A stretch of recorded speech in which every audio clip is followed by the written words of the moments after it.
Supreme court ने चुनावी bond को रद्द कर दिया। कोर्ट ने चुनावी बॉन्ड तुरंत रोकने के लिए आदेश दिए थे। सभी जजों ने सर्वसम्मति से अपना फैसला सुनाया था। आखिरकार चुनावी बॉन्ड को क्यों रद्द किया गया और इसमें बीजेपी का नाम सबसे ज्यादा उजागर क्यों हुआ?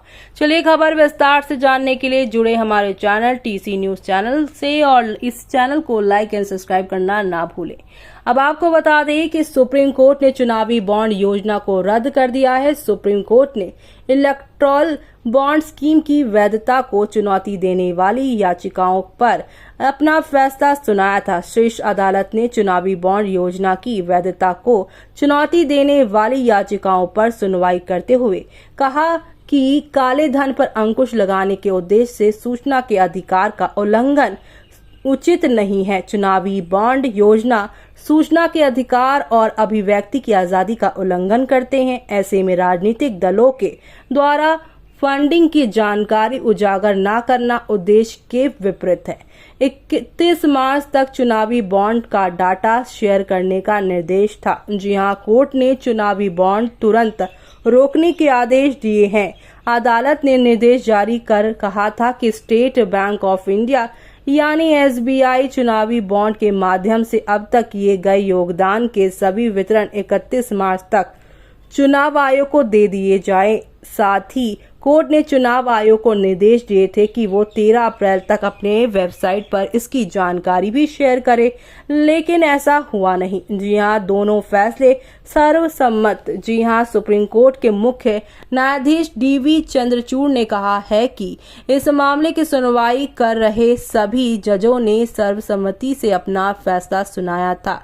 केंद्र सरकार की चुनावी बॉन्ड योजना की कानूनी वैधता को चुनौती देने वाली याचिका पर सीजेआई डीवाई चंद्रचूड़ का कहना है कि दो अलग अलग फैसले हैं।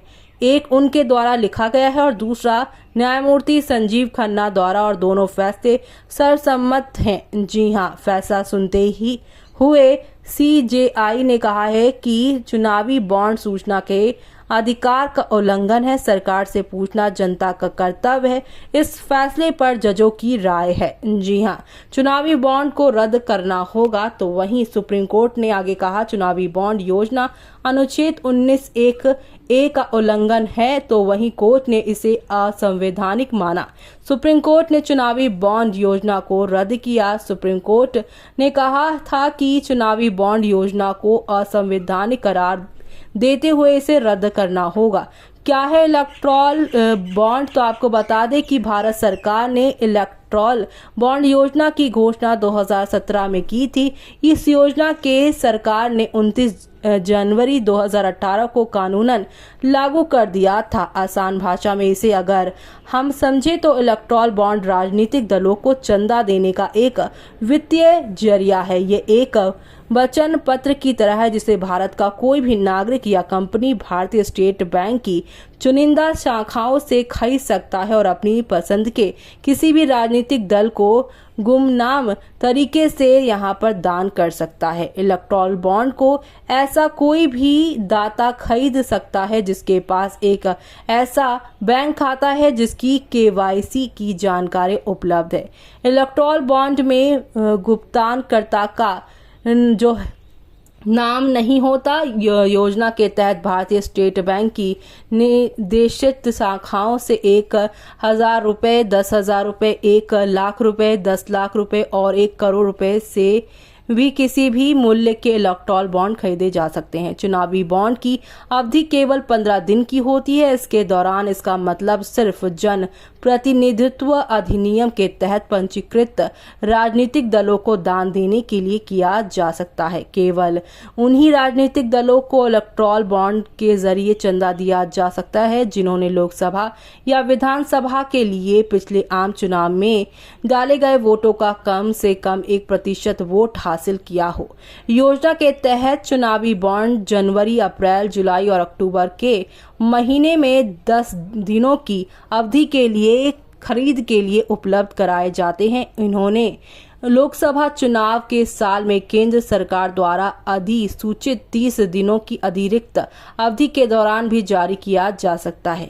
कैसे काम करते हैं चुनावी बॉन्ड? इलेक्टोरल बॉन्ड को इस्तेमाल करना काफी आसान है। ये बॉन्ड 1000 रुपए के मल्टीपल में पेश किए जाते हैं, जैसे कि 1000, 10,000, 1 लाख और 1 करोड़ की रेंज में हो सकता है। ये आपको SBI की कुछ शाखाओं पे आपको मिल जाते हैं। कोई भी डोनर इनको KYC कंप्लेंट अकाउंट को हो इस तरह के बॉन्ड को खरीद सकते हैं और बाद में इन्हें किसी भी राजनीतिक दलों को डोनेट किया जा सकता है। इसके बाद रिसीवर इस कैश में कन्वर्ट करवा सकता है। इस कैश करवाने के लिए पार्टी के वेरीफाइड अकाउंट का यूज किया जाता है। इलेक्टोरल बॉन्ड भी सिर्फ 15 दिन के लिए ही वैलिड रहता है।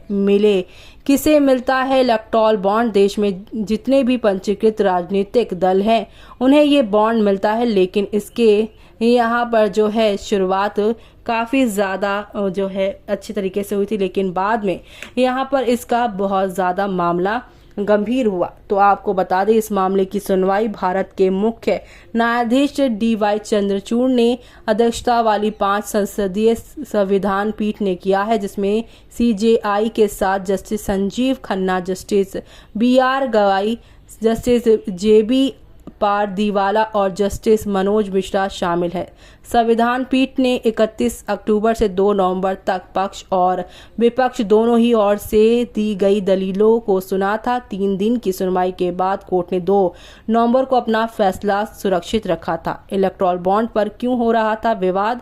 तो आपको बता दें कि इलेक्टोरल बॉन्ड पर कांग्रेस नेता जया ठाकुर, मार्क्सवादी कम्युनिस्ट पार्टी और NGO association for democratic information ADR समेत 4 लोगों ने याचिकाएं दाखिल की थी। याचिकाकर्ता का कहना था कि इलेक्टोरल बॉन्ड के जरिए गुपचुप फंडिंग में पारदर्शिता को प्रभावित करती है, साथ ही साथ यहाँ पर ये सूचना के अधिकार का भी उल्लंघन करती है। उनका कहना है कि इसमें सेल कंपनियों की तरफ से भी दान देने की अनुमति दी गई है। इलेक्टोरल बॉन्ड पर सुनवाई पिछले साल 31 अक्टूबर को शुरू हुई थी। सुनवाई के लिए चीफ जस्टिस DY चंद्रचूड़ की बेंच में justice Sanjeev Khanna, justice BR Gavai, justice JB Pardiwala और जस्टिस मनोज मिश्रा शामिल थे।